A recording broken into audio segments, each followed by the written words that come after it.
D boss ಅಭಿನಯದ the devil Chitra December 11ರಂದು ರಾಜ್ಯಾದ್ಯಂತ ಬಿಡುಗಡೆ. ನಿಮ್ಮ ಹತ್ತಿರದ ಚಿತ್ರಮಂದಿರಗಳಲ್ಲಿ ತಪ್ಪದೇ ವೀಕ್ಷಿಸಿ.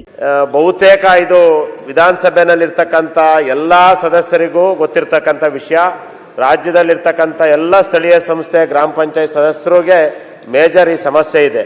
ಹಳ್ಳಿಗಳಲ್ಲಿ ಈ ಒಂದು ನರೇಗಾ ಯೋಜನೆಯನ್ನ ಪ್ರಾರಂಭ ಮಾಡಿದ್ದು 2004ರಲ್ಲಿ ಏನು ಅವತ್ತಿನ ಪ್ರಧಾನಮಂತ್ರಿಯಾದ ದಿವಂಗತ ಮನಮೋಹನ್ ಸಿಂಗ್ ಅವರು ಹಳ್ಳಿಗಳಲ್ಲಿ ರಸ್ತೆ ಚರಂಡಿಗಳನ್ನ ಮಾಡಲಿಕ್ಕೆ, ದಾರಿಗೆ ಹೋಗ್ಲಿಕ್ಕೆ, ತೋಟಗಳಿಗೆ ಅದನ್ನು ಮಾಡಿದ್ದಾರೆ. ಆದ್ರೆ ಈಗ ಏನಾಗಿದೆ, ನರೇಗಾ ಯೋಜನೆಯಡಿ ಈಗಾಗಲೇ ಅದರಲ್ಲೂ ನಾವು ಮಲೆನಾಡಲ್ಲಿ ಮನೆಗಳನ್ನ ಬೆಟ್ಟ ಗುಡ್ಡ ಸಾಲಿನಲ್ಲಿ ಕಟ್ಕೊಂಡಿದ್ದೇವೆ, ಇಳಿಜಾರು ಪ್ರದೇಶಗಳಲ್ಲಿ ಕಟ್ಟಿದ್ದೀವಿ. ಅದು ಸರ್ವೇ ಸಾಮಾನ್ಯ.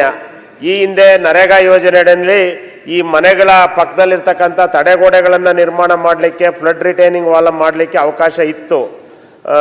ಬಹಳ ಮಳೆ ಹೆಚ್ಚು ಮಲೆನಾಡಲ್ಲಿ ಬರೋದ್ರಿಂದ ನಮ್ಮ ಮನೆಗಳು, ರಸ್ತೆಗಳು ಮತ್ತೆ ಜಮೀನು ನೀರಿನ ರಭಸಕ್ಕೆ ಕೊಚ್ಚಿ ಹೋಗ್ತವೆ. ಅಂತಹ ಸಂದರ್ಭದಲ್ಲಿ ತಡೆಗೋಡೆನ NRIGನಲ್ಲಿ ಕಟ್ಕೊಳ್ತಾ ಇದ್ವಿ.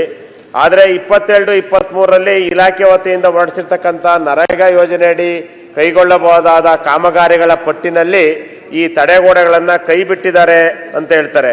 266 ಕಾಮಗಾರಿಗಳ ಪೈಕಿ ತಡೆಗೋಡೆ ನಿರ್ಮಾಣಕ್ಕೆ ಅನುಮತಿ ನೀಡದೇ ಇರೋದ್ರಿಂದ ಈ ಕಾಮಗಾರಿ ಕೈಗೊಳ್ಳಕ್ಕೆ ಆಗದಲೇ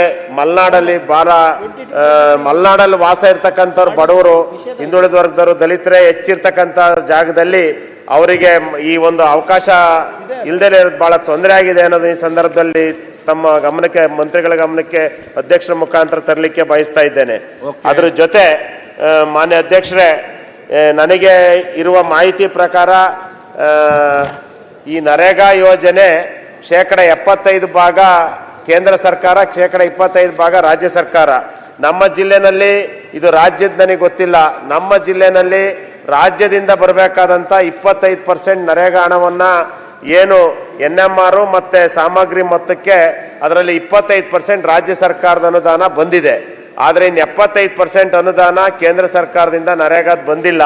ನಾವು ಅಲ್ಲಿ ಮುಖ್ಯ ಕಾರ್ಯನಿರ್ವಹಣಾಧಿಕಾರಿಗಳನ್ನ, ಇಒನ ಪ್ರಶ್ನೆ ಮಾಡಿದಾಗ ಅಲ್ಲಿ ಹೇಳೋ ಉತ್ತರನ ನಾನು ಸದನದಲ್ಲಿ ಹೇಳಕ್ ಆಗ್ತಾ ಇಲ್ಲ. ಪ್ರಶ್ನೆ ಈಗ ನೋಡಿ, ನಮಗೆ ಜಿಲ್ಲೆಗೆ ಬಾಕಿ ಇರುವ 95 ಕೋಟಿ NMR ಹಣ, 10 ಕೋಟಿ ಸಾಮಗ್ರಿ ಮತ ಕೊಡಬೇಕು. ಅದನ್ನ ಯಾವಾಗ ಕೊಡಿಸ್ತಾರೆ ಮಾನ್ಯ ಸಚಿವರು ಉತ್ತರ ಕೊಡಬೇಕು. ಮಾನ್ಯ ಸದಸ್ಯರು ಮೊದಲನೇದಾಗಿ ಚೆನ್ನಾಗಿ ಹೇಳಿದ್ರು, ಅದೇ ಸಮರ್ಥ ಮಂತ್ರಿ ಇದ್ದೇನೆ, ಆದರೆ ಆದ್ಮೇಲೆ ತೊಂದರೆ ಆಯ್ತದೆ. ಈಗಾಗಲೇ ಅವ್ರು ಹೇಳ್ದಾಗೆ ಅದೇ ಆದರೇನೆ ಇಂಪಾರ್ಟೆಂಟ್ ಅಂತ. ಈಗ ಅಷ್ಟೇ ಸಾಕಲ್ಲ ಸರ್ ತಮಗೆ ಒಗ್ಗರಣೆ ಬಿದ್ರಲ್ಲಿ. ಮಾನ್ಯ ಅಧ್ಯಕ್ಷರೇ, ಅವರು ನಮ್ಮ ತಿಮ್ಮಯ್ಯ ಅವರು ಏನು ಕೇಳಿರೋ ಪ್ರಶ್ನೆ ಇದೆ, ತಡೆಗೋಡೆ ಬಗ್ಗೆ ಇದೆ. ಮನ್ರೇಗಾ ಉದ್ಯೋಗ ಅಧ್ಯಕ್ಷ ನೀವು ತಿಮ್ಮಯ್ಯ ಅಂತ ಕರೆದು ಈಗ ಸಚಿವರು ಎಲ್ಲ ತಿಮ್ಮಯ್ಯ ಅಂತ ಕರೆಯಕ್ಕೆ ಶುರು. ತಮ್ಮಯ್ಯ, ಸಾರಿ, ದಯವಿಟ್ಟು ತಮ್ಮಯ್ಯ, ಯಾರು ಕೂಡ ಅವ್ರನ್ನ ತಿಮ್ಮಯ್ಯ ಅಂತ ಕರಿಬೇಡಿ, ತಮ್ಮಯ್ಯ ಅಂತಾನೆ ಕರೀರಿ. ದಯವಿಟ್ಟು ತಿಮ್ಮಯ್ಯ ಅಂತ ಕರೆದ್ರೆ ನಿಮ್ಗೆ ದಂಡ ವಿಧಿಸಲಾಗುವುದು. ಈ ಹೆಸರಿನಲ್ಲಿ ವ್ಯತ್ಯಾಸ ಆದ್ರೆ ಹೇಗಾಗುತ್ತೆ ಅಂತ ನನ್ಕಿಂತ ಚೆನ್ನಾಗಿ ಯಾರಿಗೂ ಗೊತ್ತಿಲ್ಲ ಅಧ್ಯಕ್ಷ. ನನ್ಗೆ ಯಾವಾಗ್ಲೂ ಪ್ರಿಯಾಂಕಾ ಅಂದ್ಬಿಟ್ಟು ನಮ್ಗೆ ನಮ್ದು ಜೆಂಡರೇ ಚೇಂಜ್ ಮಾಡ್ಬಿಡ್ತಾರೆ ಒಂದೊಂದ್ಸರಿ. ಸೊ ಹಾಗಾಗಿ ದಯವಿಟ್ಟು ಕ್ಷಮೆ ಇರಲಿ. ಮಾನ್ಯ ಸದಸ್ಯರು ಹೇಳ್ದಂಗೆ ಅಧ್ಯಕ್ಷರೇ, ಉದ್ಯೋಗ ಖಾತ್ರಿನಲ್ಲಿ ತಡೆಗೋಡೆ ನಿರ್ಮಾಣಕ್ಕೆ ನಿಷೇಧ ಯಾವುದೇ ಇಲ್ಲ. ಸೊ ದಯವಿಟ್ಟು ಅಂಥದ್ದು ಮಾಹಿತಿ ಯಾರನ್ನ ಅಲ್ಲಿ ಸ್ಥಳೀಯ ನಮ್ಮ ಆಫೀಸರ್ಸ್ಗಳು ಕೊಟ್ಟಿದ್ರೆ ಅದು ತಪ್ಪು ಮಾಹಿತಿ ಇದೆ ಅಧ್ಯಕ್ಷರೇ. ಅದು ಯಾವುದೇ ರೀತಿಯಾದಂಥ ಅವರಿಗೆ ನಿಷೇಧ ಇಲ್ಲ. ಸೊ ಅದನ್ನು ದಯವಿಟ್ಟು ನಾನು ಕೂಡ CO ಹತ್ರ ಮಾತನಾಡಿ ಅಂಥದ್ದು ಯಾವುದಾದ್ರೂ ಅಲ್ಲಿ ಲೋಕಲಲ್ಲಿ ಏನಾದರೂ ಆರ್ಡರ್ ಇಶ್ಯೂ ಮಾಡಿದರೆ I will look into that. But as of now you are free to construct the embankment sir.